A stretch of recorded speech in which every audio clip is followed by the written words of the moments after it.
I'm Dr. Liz Stafford, and this is Primary Music in Conversation.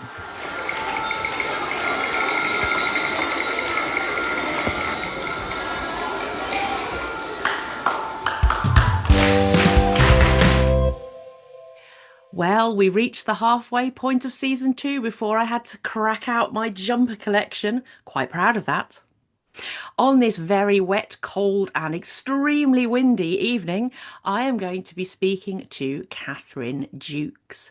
Kathryn is the music subject leader at Holy Rosary Catholic Voluntary Academy. She's teaching all of the music herself as PPA cover. And she's obviously running the subject too, but she's doing all of that as an HLTA. I'm really excited to be speaking to somebody who is coming from a slightly different angle in terms of their professional training as to how that is affecting the way that she is running music in her school. I'm sure she's going to have some great advice for those of you out there who are in a similar position, and I can't wait to get started. I hope you enjoy this episode. So, hi, Kathryn, and welcome to Primary Music in Conversation. Could you please introduce yourself for our listeners? Yeah, hi, I'm Kathryn Dukes. I am the music lead here at Holy Rosary Primary School. And whereabouts in the country is Holy Rosary? We are in Burton-on-Trent, part of Staffordshire. Fabulous. Not too far away from me, and almost named for me as well, Staffordshire. We like that. That's right. It's always good to start off on an arrogant tone, I think. Let's get that out of the way. So I would be interested to know how you ended up in the role of music subject leader, because you might have had a slightly different trajectory and background to some of our other guests on the podcast. That's correct. I'm actually a HLTA here at Holy Rosary. I am TA by morning across 5 and 6. And then by afternoon, I am the music lead and deliver music from preschool right through to year 6. I love how you phrase that. You've made it sound like you're a superhero. I've got this vision that like you're going in a phone box and spinning around at lunchtime and then coming out all ready to go, like covered in maracas and things. Oh, I'd love to think of it like that too, actually. I think having the ability to be able to go from preschool right the way to year 6 is a superpower in itself. And the fact that I get to do my favourite subject, the best subject, I know that I'm really privileged, and I'm really honoured that in the morning I can do what is required and needed for those pupils that need that extra support across 5 and 6. But then in the afternoon, I get to have fun and give the lessons that, again, to some of our pupils that need music, they really value that time in music, as do some of our pupils in PE and those pupils that love art. So no, I do feel privileged to be able to do that for those pupils. And how did that come about originally? So back in 2017, our previous head, Tim Brogan, he wanted to change the way that things were looking here at Holy Rosary, and music being one of them. Music was at one time only being delivered half-termly to a class. So that's very restricted. Yes, they still get music, the ability to sing in what used to be called hymn practice, and obviously masses, being part of the Catholic Church here at Holy Rosary. We are obviously really involved in masses, but not in the curriculum. So in 2017, I was asked to take on the subject. previously being a Salvationist myself. So I've grown up obviously predominantly with brass instruments, but with the wealth of music that I have gained by being a Salvationist. And then obviously it was then I was given a real, I suppose, free flow of creating the curriculum of what it should look like, moving away from Music Express to one that was bespoke to Holy Rosary. And I met with our humanities lead, looked at what was going to be given across the year. We do two cycles, Cycle A and Cycle B. And we sat and plotted out humanities along with music and how we can make music intertwine so that it was a cross-curricular subject. And it's a success. It really is.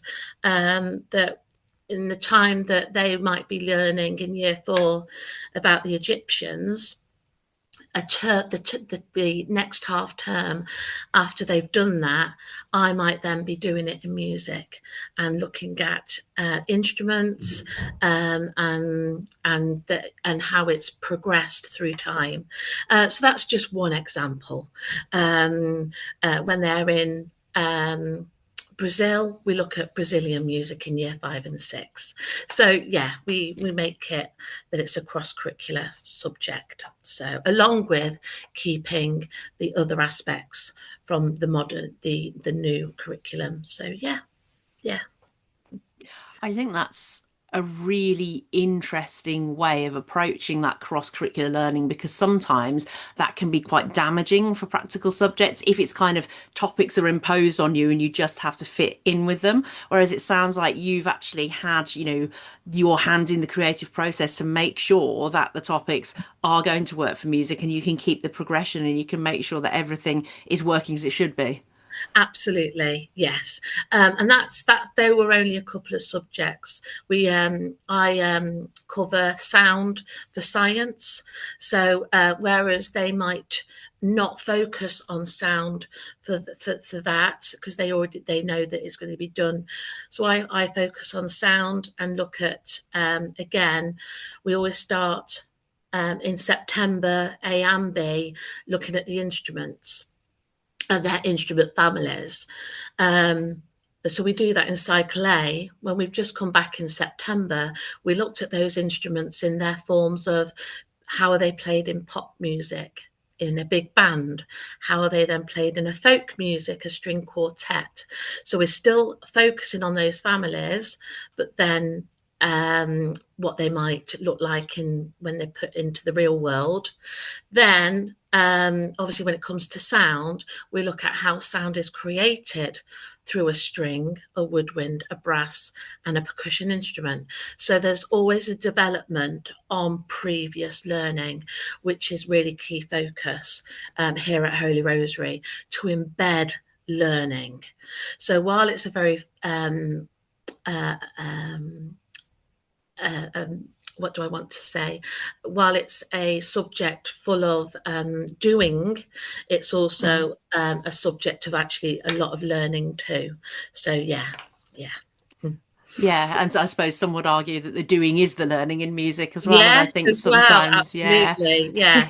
And there is lots of play, lots of doing, but there's also that, oh wow, okay, so that's how this comes about. The talk of maths, and obviously again the use of RE because it's so heavily here at Holy Rosary, always linking back to RE as well. So yeah. Yeah, I was going to ask you about the faith school angle actually, because we haven't spoken to a faith school yet, and I'm aware, obviously, that there you have all the kind of additional stuff around RE, around worship and stuff. And often when I talk to colleagues from faith schools, they talk about like the real challenges of fitting everything into the curriculum because of all those additional things. And sometimes they're like, I want to do more music, but I can't because I've got to do all this RE. But how is that sitting with you? Were you managing to balance all of those things well? Yeah, with being the subject lead, not only did I obviously create the curriculum, but I teach the curriculum. So it's all down on me. And then everything else is timetabled. So every Thursday at 3 o'clock, we meet for praise and worship. Music is timetabled from Tuesday to Friday, and it's part of the rotation that takes place in an afternoon with the other subject, whether that's PE or humanities.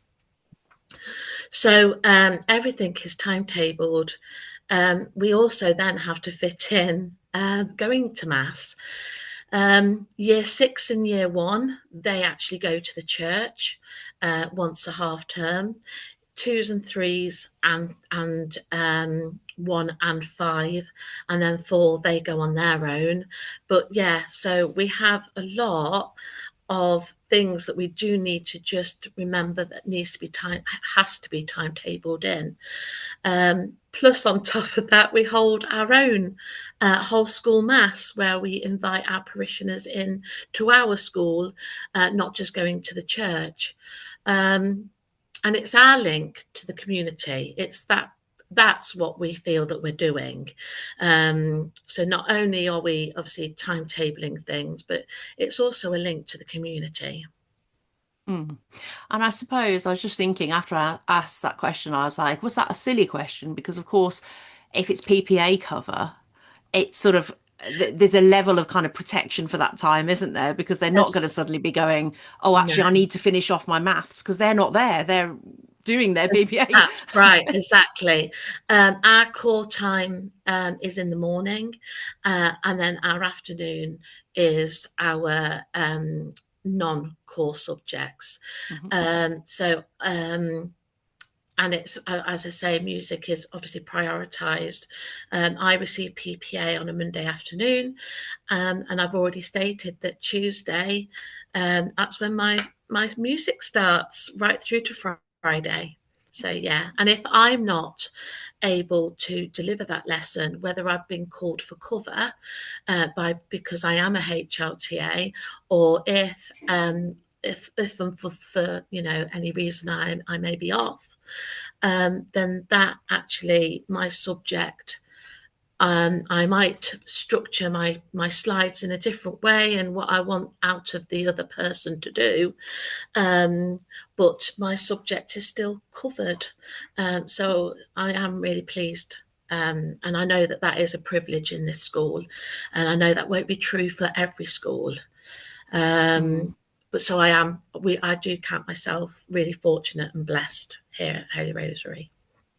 I think I think it's really important for people to hear that because often when you say PPA cover, people get very sniffy about, well, music shouldn't be PPA cover and it's suggesting that music isn't important and all this kind of stuff. But I actually think, and I've challenged a few people on this recently online actually, that sometimes schools are picking music for PPA because they want to give it to someone with a specialism, which clearly you have because of your background. And actually, just because you've picked a subject for PPA doesn't mean you don't think it's important. And sometimes the opposite is true. Exactly. Last year, it ran that actually our humanities lead. So it was music and humanities that ran in the afternoon, but through Mm. PPA cover. That had to change slightly this year. with P slots and other things that you're also trying to fit into your timetable as a school. So as I've already said, if it's not music, it's usually humanities or PE, and with doing that, they are timetabled in religiously every week. Nothing, well, obviously some things slip through the net, of course, but here at Holy Rosary, I think every subject is valued for all of their worth, along with art and DT, and as I say, everything encompasses our curriculum here at Holy Rosary. So when we are doing something like looking at space, maybe, that is then challenged through the other subjects. I perhaps won't focus on space, although year 5 and 6 are looking at Mars, comparing Mars from Gustav Holst and Ryan O'Neill from Sleeping at Last. So in actual fact, yeah, there is a little element there, but every subject, and it all creates this wonderful curriculum that takes place here at Holy Rosary. And again, as I've already said, I know that isn't true for other schools. So it sounds like you've got lots of obviously really good curriculum stuff happening with the music. I'm just interested in the kind of worship stuff as well and the preparation for that. And like, does that ever kind of bleed into your sessions, or is there additional time for, the practicing of the hymns and the learning of the music? Yeah, obviously we have praise and worship on a Thursday afternoon, but we're preparing already for Christmas.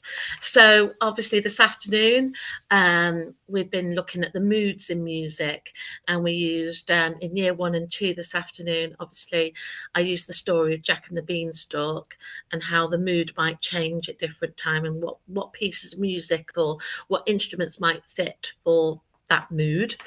And then after that, we got on to the nativity.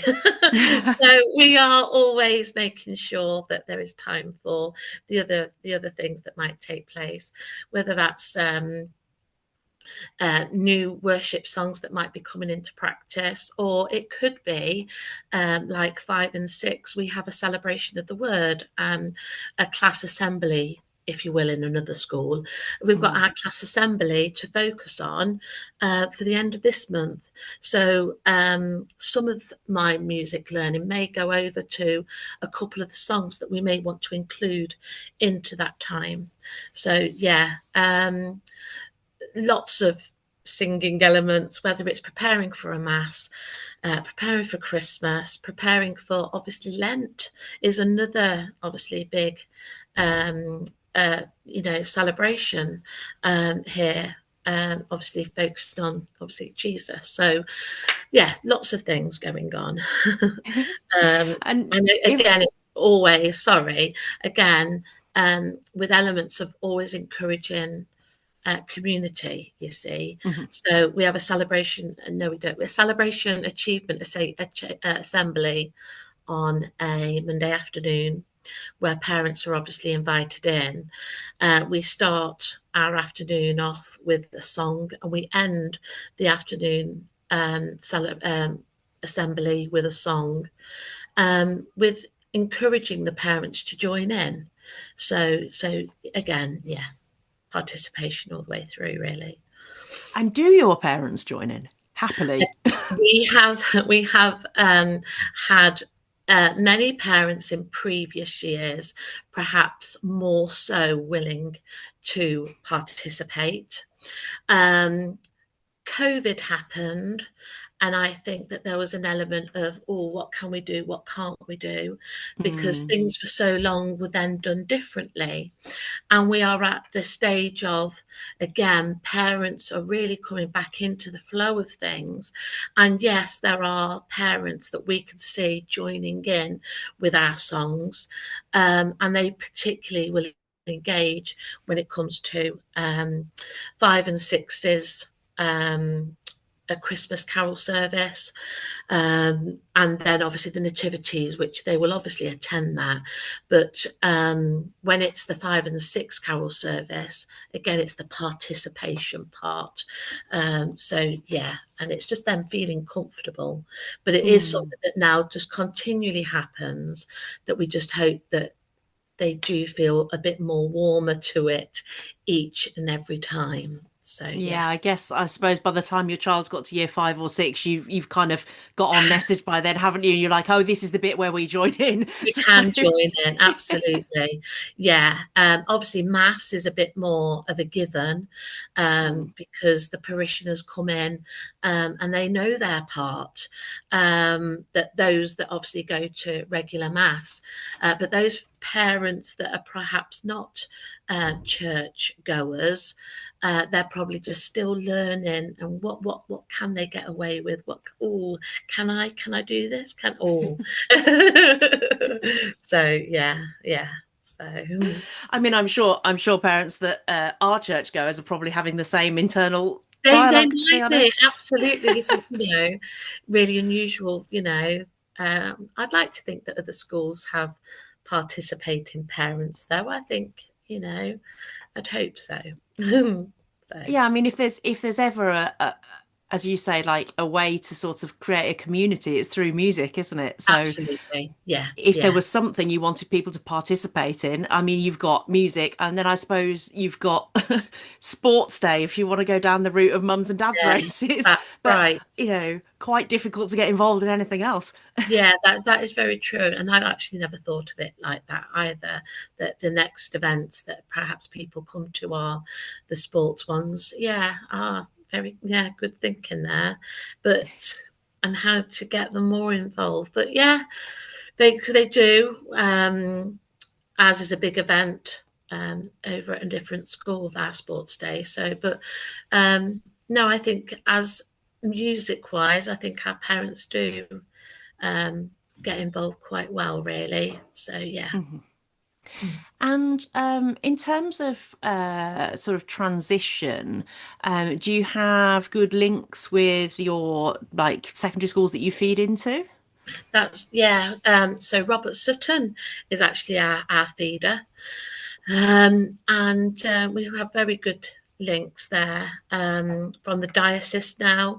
There was a gentleman that came from the diocese and led a choir here at Holy Rosary, and let this choir built up within the local diocese here in Winshill. And he's now gone from the diocese to work at Robert Sutton. So we have that link, but we've had very good links with Robert Sutton throughout. So yeah, I'm very, again, fortunate. So. And do you feel that the children are kind of well equipped when they're going up there in terms of the kind of curriculum that they're going to be experiencing for music in Key Stage 3? Are there links there that are? That's the preparation that I try and make from my year 6 learning to going into year 7. And what has been nice to hear is that Holy Rosary pupils have been spotted to being, oh, you're from Holy Rosary, you do know what you're doing. And that could be because through the curriculum, but also obviously the instrument practice that takes place here as well, learning the instrument through Music Excel Music with Steve Mansfield. So yes, I feel that they go on to do and know what's ready, prepared for them when they get to secondary school. So Mhm. yeah. The one So thing that they haven't had at Robert Sutton, which is my next hope, is that now that there is a music lead at Robert Sutton, that over the next coming years that they'll build up the GCSE programme for mhm. music, and that one day a Holy Rosary pupil will be taking GCSE music, and that would be lovely. That is So a good yeah, ambition to aim for. And do you know what? I don't think I've ever heard that equation being phrased that way around. It's always secondary teachers saying, like, oh, it would be nice if primary students came up with the ability to be able to access GCSE. I don't think I've ever heard anyone say it would be nice that GCSE was offered for my students because I really want them to do it. So you're absolutely. definitely to be commended for that Yeah, attitude. that Absolutely. that I think knowing that I've had previous pupils that have just been, yeah, oh, with a passion, and to then go on to secondary schools that haven't had music leads and haven't had that being able to offer music as Mm. often. I think in some secondary schools it's every other week. Mhm. And then obviously not have GCSE music at all.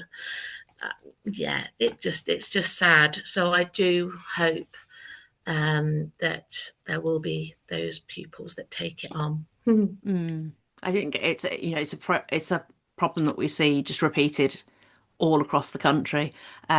Perhaps now that the government's announced they're getting rid of the e-back, that might ease things a little bit, but we've still got a shortage of specialist teachers in secondary. Absolutely. So, That's it. Yeah, yeah, you might, it might open up the subject possibilities, but if there isn't anyone there to teach it, then it's not going to get taught, regardless of whether the e-back's in the way or not. Yeah. exactly. And it's like anything with funding, you can only offer what you can with the money that's obviously given within the school budget.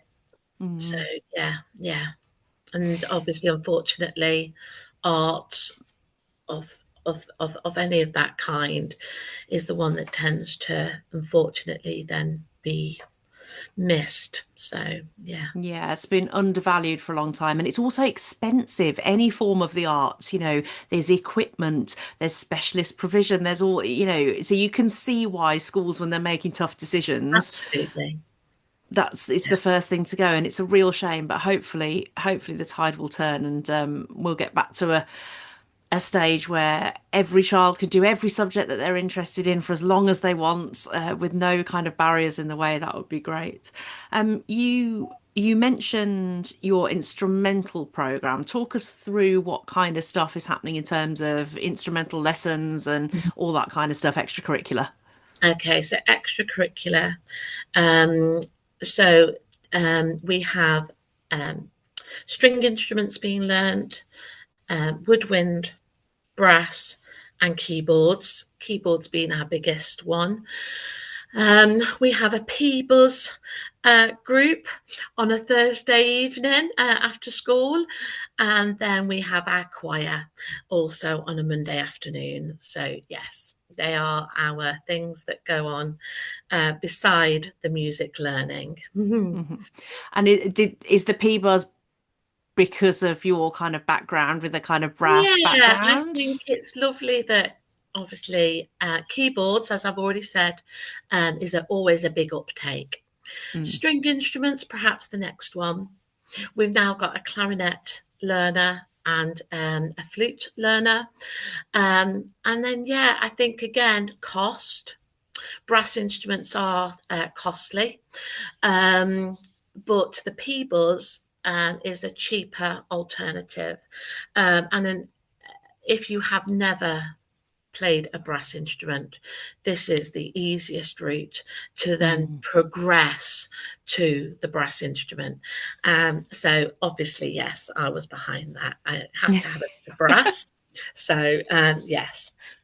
I used P buzzes at my old school in year two, where I was PPA cover. For many years, the kids used to really get a lot out of it. It was really brilliant. But then um, COVID hit, and they became like the spitty spitty instruments of death.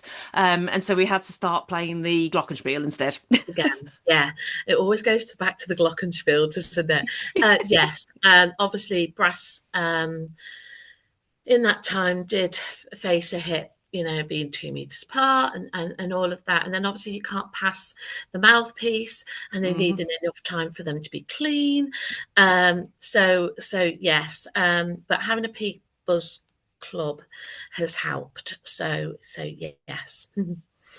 And are you hoping that children will then go on to transfer onto Exactly. like, yeah. We have a very able pea buzzer at the moment, who is showing great potential to be moved on to the cornet. So yes, yeah. And then as that unfolds, keep progressing for the next one. So yeah, and then hopefully a little brass ensemble. So yeah, start small, then go big. So yeah. And is that something that you think, as it happens, will you keep control all that? Will you be the one that's kind of delivering all the brassy stuff because that's your? Very lucky that Steve Mansfield from XL Music actually, we do that as a team after school. So I don't feel that that is all on me. So that's a nice a partnership, a team effort in music there. So yeah, we're very fortunate.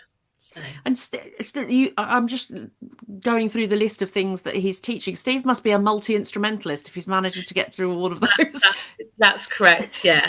So he takes pupils from he's here on a Monday and a Thursday afternoon, and those pupils are taken groups at a time, depending on what group they're in, and that obviously does mean coming out of lesson, and that could be core. That could be core subject, but obviously, parents are paying for those lessons, so they are dripped into. So yeah, as I say, that's that they are delivered on a Monday and a Thursday. So another a musical day. That's it just occurred to me to ask, are they ever coming out of music to go and do And more music? yes, absolutely, and I love that. So yes, they do. So yeah, Yeah, yeah. been there, done that, got the t-shirt. Yeah. And it's fine. It's just double the music. So, Yeah. brilliant.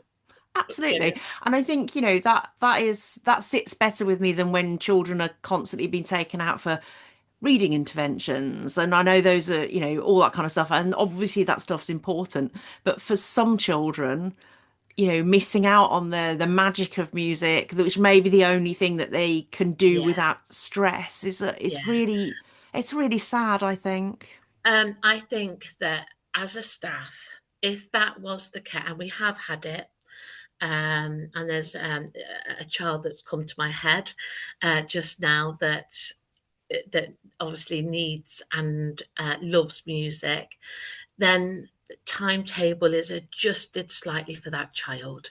That if there is an intervention or whatever else is being provided for that child, that class time for music or PE, again, I will, stress the other subject as well, that that they are obviously granted and supported in that timetabling.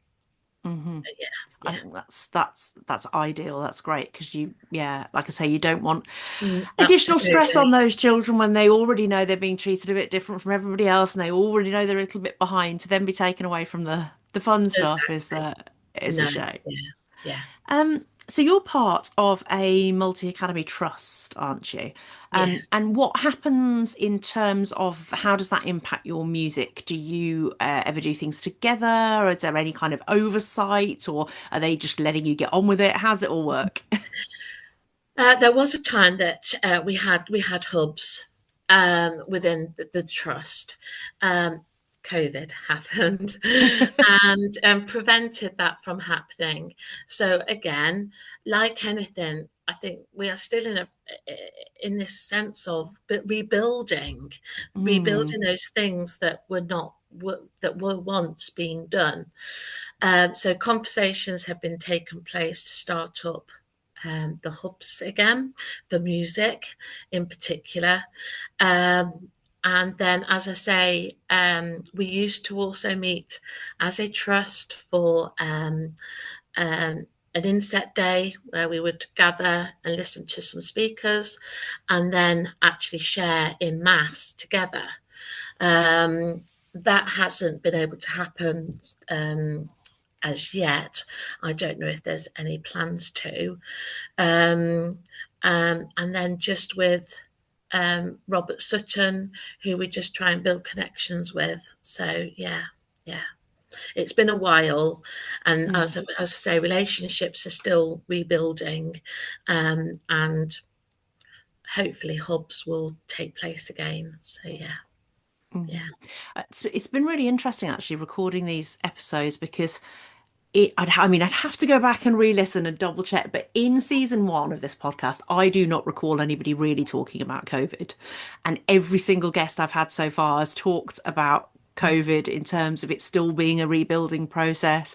And the people that I've spoken to that I haven't yet recorded with have also all mentioned that. So I know what it is about this academic year that's kind of turning people's No, mind to that and kind of bringing it back into the fore. And I was saying to one of our other guests that, ordinary people, civilians, I think have forgotten all about COVID. And for us, in particularly in primary schools, it's like still a massive impact and a massive reality, particularly for music. possibly because we're now seeing the COVID children come through. And Hmm. maybe I don't know if but it is actually now that we're actually getting that those people that were those pupils that were born in COVID are now the ones that are coming through to the school, and you can see their gaps. So yes, it could be that. I don't know. Yeah, Yeah. maybe. Yeah, I had year two after COVID. Was that my last year of teaching, the year after COVID in that school? And it was like the Wild West. You're like, they've only been out of school for, X amount of time. How have they forgotten about sitting still and not just going to the toilet when they feel like it and not getting up and filling their water bottles? And why can't they do up their shoes? And why can't they do? And then you're like, oh, it's because schools do so much of that. And that's And in when a you learn routine, all that stuff. exactly, and in a routine. School is routine for pupils, Mm, and everything happens within it in the day by, oh, it's this next, it's that next, it's break time, it's the, and I think routine does help for any pupil. So yeah. yeah, so I guess if we are seeing those COVID babies in reception now, there's still a long way to go, isn't there, before... Absolutely, exactly, Yeah. yeah, Oh there gosh, is. let's not depress ourselves. No. I mean, There you're is. you're already doing so much with music. But if you could, change one thing about music, or if you could add one thing, what kind of is on your wish list? What are the things that you would like to do with music in the future? Change. I think my changes would be, or all the hope, more funding available. Um, you know, we have obviously the budget, and that stretches to some of my learning. Perhaps it then stretches to some of the, if I've got some instruments that need replacing, it might go towards that. But to have just a bit more freedom on the budget, I think that would be Mm. lovely. And then obviously, I've already said it. I would love to see one, two, a couple of children be able to take GCSE music, particularly at Robert Sutton, because obviously it's our feeder. But at other schools as well, it'd be amazing. So yeah, and I'm really excited for Robert Sutton. Really, Mm. just as I am for Holy Rosary, I'm really excited for Robert Sutton, for those pupils to have uh, their experience can just grow. So yeah, Yeah, and at the end of the day, it's all about the pupils, isn't it? It's not about it us. always, absolutely, it's always going to be about the pupils, always. So yeah. Well, thank you so much for chatting to me. I really, really enjoyed hearing about music in your school. I'm sure it will go from strength to strength. So, just to say thank you very much, Kathryn Dukes. Thank you for having me. I've really enjoyed it. Thank you. That was a fascinating chat with Kathryn. It kind of took me back a little bit to my own school days because I was raised in the Catholic school system. And just also made me think about, where we come from and how that informs um, the choices that we make in life and the paths that we go down. I mean, Kathryn obviously is a salvationist, then into that HLT role and then combining those two things together as a musician. Me coming from apparently stock of quite a scary Catholic school teacher from Burton-on-Trent, in fact. My grandmother, who I never met because she passed away before I was born, and how much of that is like in my DNA and has produced the teacher in me, I don't know. But certainly the Catholic schooling that I had with the emphasis on obviously all that hymn singing and stuff, I'm sure had an impact on me going on to study the voice and then eventually with that little biological tug as well, becoming a music teacher perhaps.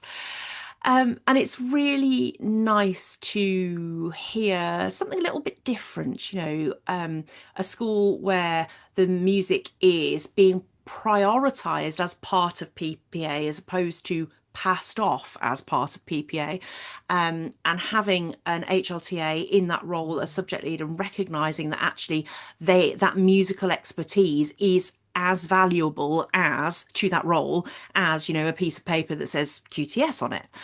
And I'm really excited to hear what happens to that school in the future and how they grow and expand. And I have no doubt that they will end up with a brass ensemble. I think that's happening by hook or by crook. If you enjoyed that episode, by now you know what to do. You can subscribe, you can join our mailing list, you can follow us on socials at Music Ed Solution. You can chat to us. We would love to hear from you. As you know, as I mentioned in the previous episode, we're on the awards trail at the moment. So if you want to give us some lovely public feedback, that would be really, really handy. So do get in contact with us across our socials. We would really, really love to hear from you. Primary Music in Conversation is presented by Dr. Liz Stafford, edited by Kay Charlton, and produced by Music Education Solutions.